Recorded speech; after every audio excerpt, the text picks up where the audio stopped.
Banten. Provinsi Banten terkenal budayanya, Provinsi Banten terkenal seni debusnya, Provinsi Banten terkenal suku Baduynya, Provinsi Banten terkenal wisatanya.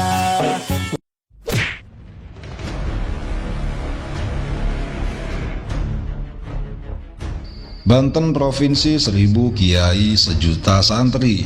Itulah julukan yang masyhur untuk provinsi yang satu ini.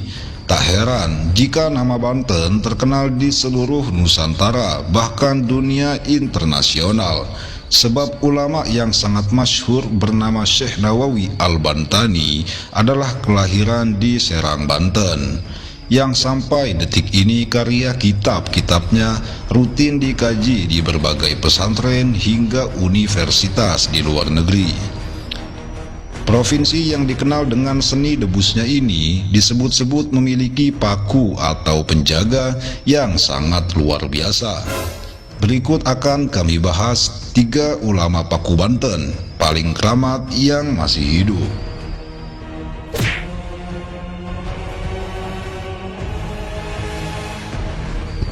1. Abuya Syar'i Ciomas.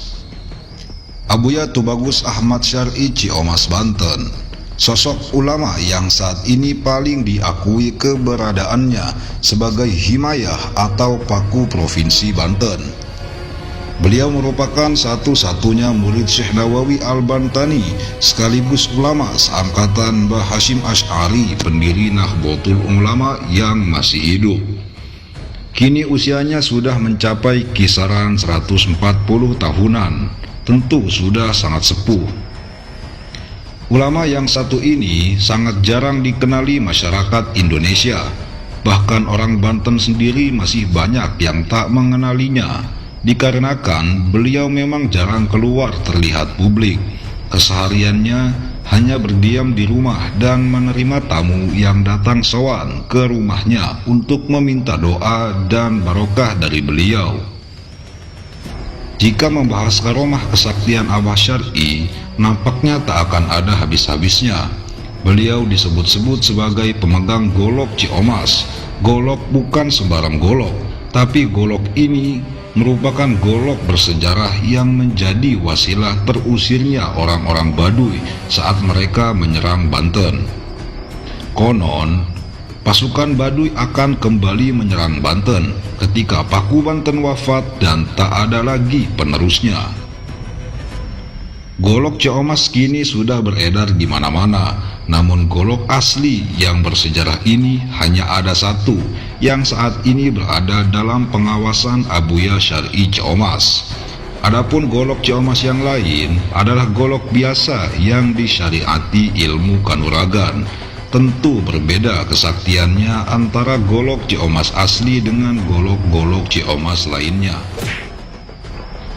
Banyak cerita dari orang-orang setelah sowan ke rumah beliau. Ada yang dengan perasaan senang sebab diterima dengan baik oleh beliau. Tak jarang juga yang sowan justru dimarah-marahi oleh beliau. Mengapa? Semua itu tergantung niat kedatangannya masing-masing. Konon, beliau mampu membaca niat dan pikiran orang tersebut dan alasannya datang ke rumah beliau itu untuk apa.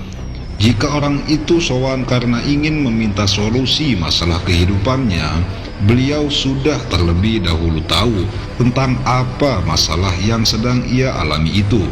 Luar biasa, Abuya Syar'i adalah ulama Banten yang menjadi himayah atau paku dari bencana malapetaka di tanah Banten.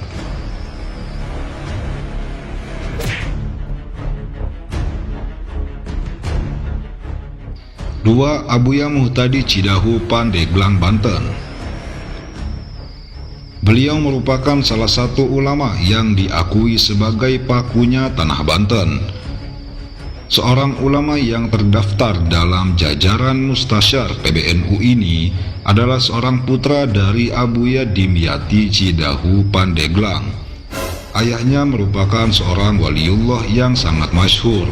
tak hanya di Nusantara, namun juga dunia internasional. Dulu Abuya Dimyati pernah dipenjarakan oleh salah satu partai politik. Namun anehnya, ketika Abuya Dimyati di dalam penjara, semua penjaga lapas yang ada di situ selalu merasakan hal yang aneh, seperti muntah-muntah, sakit perut, dan buang air besar terus-terusan. Akhirnya, dalam jangka waktu singkat, Abuya Dimyati dibebaskan dari penjara. Baik, kita kembali kepada sosok karismatik Abuya Muhtadi. Banyak murid-muridnya yang menyaksikan secara langsung karomah beliau. Salah satunya yang terkait soal banjir besar di sekitar daerah Serang belakangan ini, yang menghanyutkan banyak korban, bangunan, pepohonan besar, dan barang-barang berharga lainnya. Cerita ini saya dengar langsung dari salah satu murid beliau. Sebelum terjadi banjir besar di Serang, malam harinya Abuya Muhtadi melakukan ritual dzikir yang cukup lama. Setelah usai berzikir, beliau keluar lalu berkata pada orang-orang yang berada di situ, "Banten geus teu katahanan deui ku aing." Artinya Banten sudah tidak dapat tertahan lagi oleh saya. Orang-orang yang berada di situ bingung, apa maksud Abah Muhtadi berkata demikian? Apa yang akan terjadi di tanah Banten ini? Biasanya kalau Abah berkata begitu, tak lama lagi akan ada hal besar yang akan terjadi di tanah Banten. Benar saja, keesokan harinya, sekitar waktu subuh Banten berduka. Khususnya yang berada di daerah Serang dan sekitarnya, terjadi banjir besar yang luar biasa, menghanyutkan cukup banyak manusia, bangunan-bangunan, pepohonan besar, dan barang-barang berharga lainnya. Sungguh luar biasa. Abuya Muhtadi adalah sosok ulama yang diakui sebagai himayah, penjaga sekaligus paku di tanah Banten.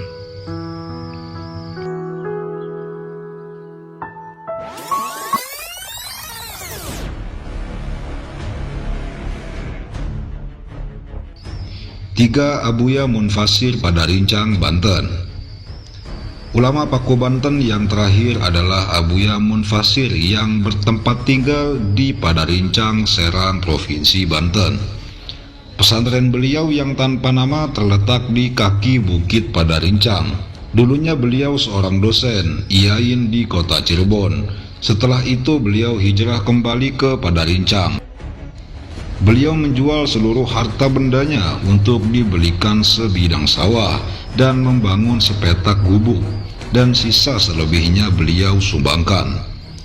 Beliau pernah bercerita di saat krisis moneter, di mana keadaan sangatlah paceklik, sampai-sampai pada saat itu katanya, untuk makan satu biji telur saja harus dibagi 7.